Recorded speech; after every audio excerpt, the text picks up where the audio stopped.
Zastanawia was czasem, dlaczego Minecraft to już nie to samo co kiedyś? Gra, w której bez problemu spędzaliśmy dziesiątki godzin, nie dostarcza już tyle frajdy. Ale właściwie dlaczego?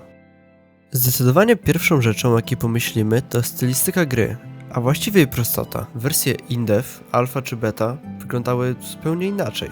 Inne, znacznie prostsze, mniej szczegółowe tekstury, czy saturacja znana z pierwszych wersji jest czymś, co zawsze utkwi w pamięci każdego gracza, który ich doświadczył. Do teraz zresztą dochodzi do bardzo ciekawych dyskusji na temat wyższości pewnych starych tekstur nad tymi nowymi, czy też na odwrót. I mimo, że dla wielu młodszych fanów tekstury te będą zwyczajnie brzydkie, to dla wielu z nas jest to po prostu obraz, który na zawsze pozostanie w naszych głowach. Ale czy tekstury to jedyna rzecz przeszkadzająca nam w ponownym wciągnięciu się jak niegdyś? W końcu możemy zmienić je bez problemu za pomocą tekstur packów, jednak to wciąż nie da nam tego uczucia, którego tak bardzo nam brakuje. A więc, jaki może być powód? Otóż powodem może być obecny w Minecrafcie progres, który ma wiele wad. W głównej mierze progres ten, jak sama nazwa wskazuje, polega na kopaniu coraz lepszych materiałów i tworzeniu z nich coraz lepszego sprzętu.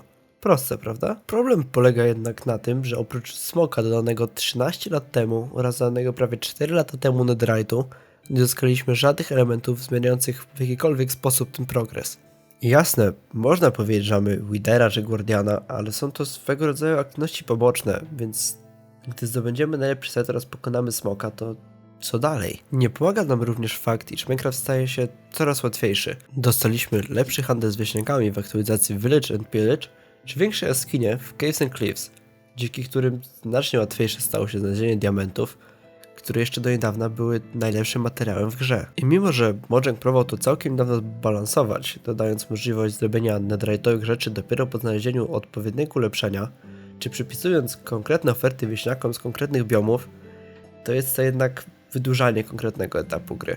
I mimo tego, że jestem wielkim fanem tych zmian, to muszę przyznać, iż ostatecznie niestety nie daje to zbyt wiele w ogólnym rozrachunku. Zostajemy więc z grą, którą znamy na wylot, gdzie nawet odkrywanie małych rzeczy z nowych aktualizacji nie daje tyle przyjemności czy satysfakcji co kiedyś.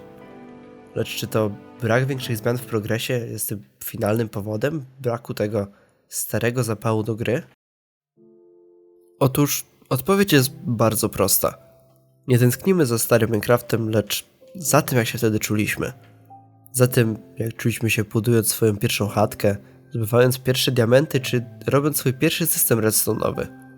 Za czasami, które zapewne dla wielu z nas były czasami pełnymi szczęścia, braku obowiązków, gdzie po dniu w szkole mogliśmy w pełni zanurzyć się w tym klockowym świecie, budując rozmaite budowle, czy grając na serwerach z przyjaciółmi. A co wy o tym sądzicie? Zgadzacie się z moją tezą, czy jednak macie odmienne zdania na ten temat? Dajcie znać w komentarzu. Tymczasem to by było na tyle. Dziękuję za oglądanie i widzimy się w następnym filmie. Na razie.